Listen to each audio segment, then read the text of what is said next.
limited in an emergency, malfunction procedures must be as simple as possible and remain the same throughout the jumper's career.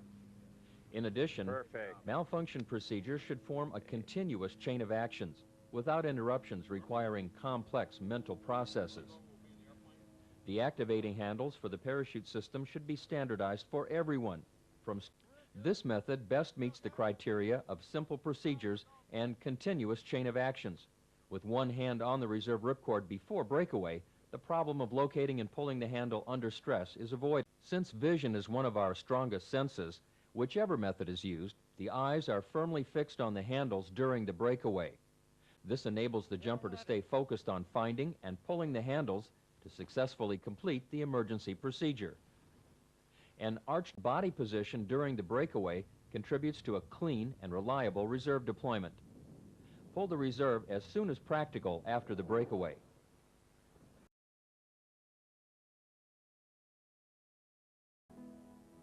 In this section, we'll look at the causes, prevention, and emergency procedures for the total malfunction. First of all, what is a total malfunction? Let's take a look at the three basic total malfunctions. First, the missing handle. If the pilot chute activation handle becomes dislodged on exit or during free fall, it may be recoverable. If you're above the hard deck, you may have a few seconds for an attempt to find and pull the handle. On the pullout, place your right hand where the bridle exits the container and follow it to the handle. If you're below the hard deck, immediately activate the reserve. Pull altitude, decision altitude, and the hard deck. Causes, prevention, and emergency procedures for high-speed partial malfunctions. Horseshoe malfunction is when part of the parachute is attached to you in a place other than the risers. Chute still in the pouch. This can happen from inadequate bridle retention, or if the bridle is snagged on exit, or if the jumper mistakenly pulls the bridle instead of the pilot chute handle. If the pilot chute is in the pouch, try to extract it and then deal with the result. Here you see the worst possible situation, a horseshoed main that the jumper can't clear. Obviously, a breakaway lessens the chances of a reserve entanglement. However, a horseshoe may not develop enough drag to release the risers or activate an RSL. If you run out of time, your only option is to pull the reserve. The next high-speed malfunction we'll examine is sometimes can be faster than a flat and stable terminal velocity. High-speed malfunction, cut it away and pull the reserve now. If you look up and have a bag lock, this is what you'll see. Don't ever try to correct this problem. You don't have time. Immediately break away and activate the reserve.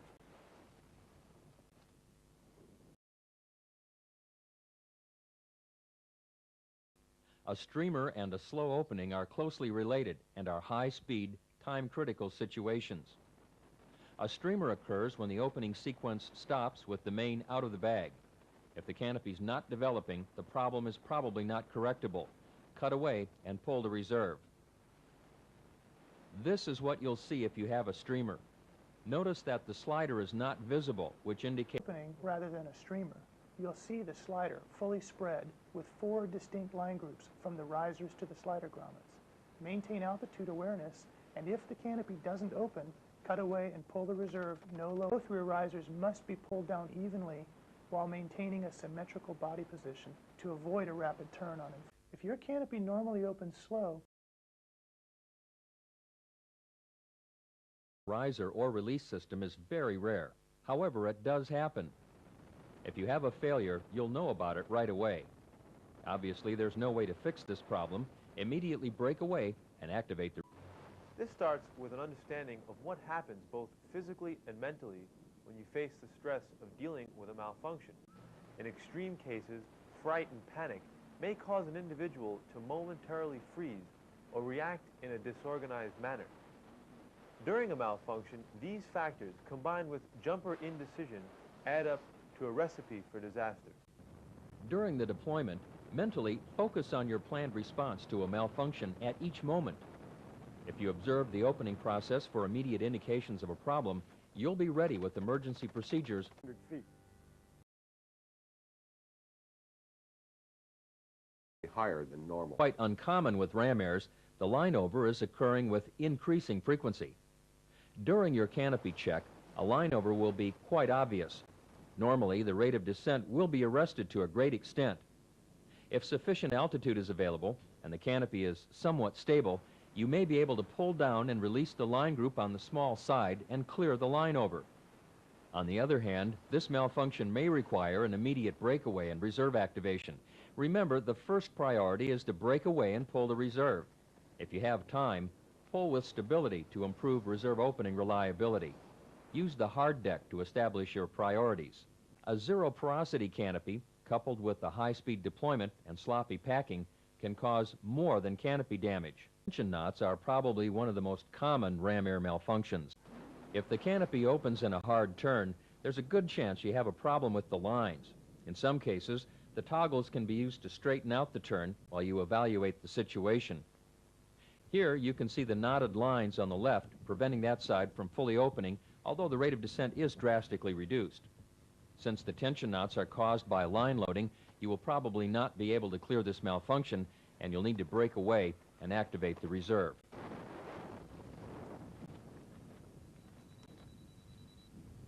If you open and have tension knots that include either the front and back line groups or the right and left line groups, the slider may be entangled as well. The higher the slider is up the lines, the more the canopy is prevented from fully opening and the higher the rate of descent. Again, you may be able to use the toggles to straighten out the turn while you evaluate the situation. In this case, the jumper has determined that the malfunction can't be cleared and has decided that a cutaway and a reserve ride is the only way to safely handle the situation.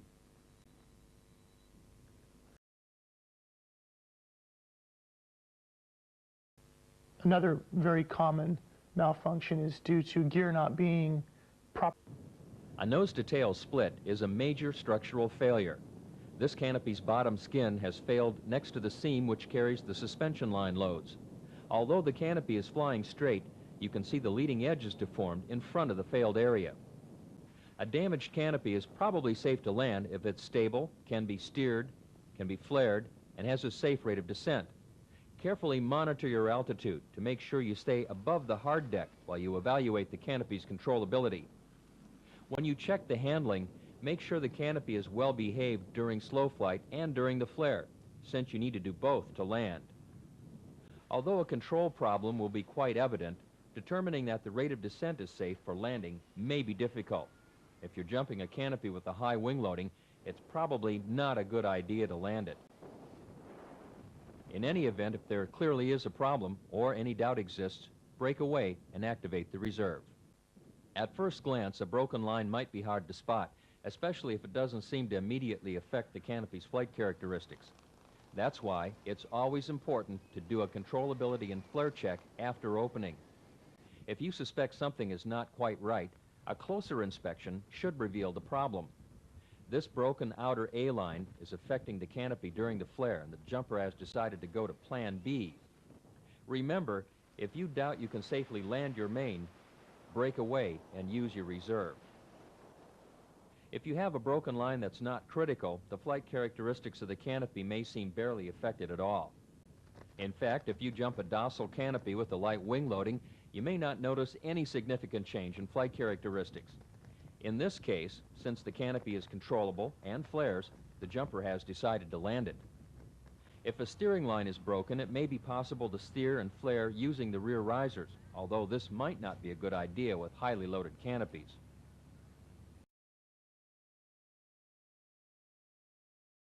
If one brake line releases, If you lose the deployment brake on opening, your canopy will probably turn into the direction of the released brake if that side of the canopy isn't completely inflated and flying. Pilot chute tangled with the suspension lines is probably not a problem. In fact, with lightly loaded, slow-opening canopies, a pilot chute over the front and snagged on an A-line is not at all uncommon. This may happen during the opening sequence or as the result of aggressive maneuvering. If there clearly is a problem, break away and pull the reserve. On the other hand, if the canopy is stable, is steerable, can be flared, and has a safe rate of descent, it can be landed. If the problem occurs on a regular basis, You may want to have a rigger check the parachute and deployment system. In particular, have the line trim checked to make sure the canopy doesn't need to be relined. In student training, you're normally taught that line twists are not a malfunction. Rid of line twists is to scissors your legs and kick in the direction to remove the twists while torquing your body in the same direction. Once your momentum builds up, the lines will readily untwist. Of course, the best way to handle line twists is to have the knowledge on how to avoid them. The flag needs to lift straight upright and clear of the container before the lines start to unstow. Then the lines and risers need to release symmetrically as the deployment continues. Finally, it's important to fly through the entire opening sequence, from pilot chute launch to open canopy with a symmetric. An unsymmetrical body position can cause a rapid turn during canopy inflation, which may result in line twists if the jumper doesn't stay aligned with the parachute. The faster a parachute can turn, the more likely the jumper won't keep up. To launch your pilot chute, keep your body totally symmetrical, the shoulders and hips level, and torso straight. As the slider starts down, feel the canopy's feedback through the harness. If you feel a higher load on one side of the harness, keep your hips level by resisting the tilting force. To move the line twists down the lines where you can reach them, push the risers together and twist them below your hands in the direction of the existing line twists. Then reach above the twists and start unwinding by separating the line groups. Once your momentum builds up, the lines will readily untwist. See this, you don't have a malfunction, you have an end cell closure. After a slow or soft opening, the slider may frequently stop partway down the lines, pulling the canopy in at all the edges. Or the slider may be all the way down, but one or both end cells may not be fully inflated. In any case, pull down the rear risers or the brakes until the end cells inflate.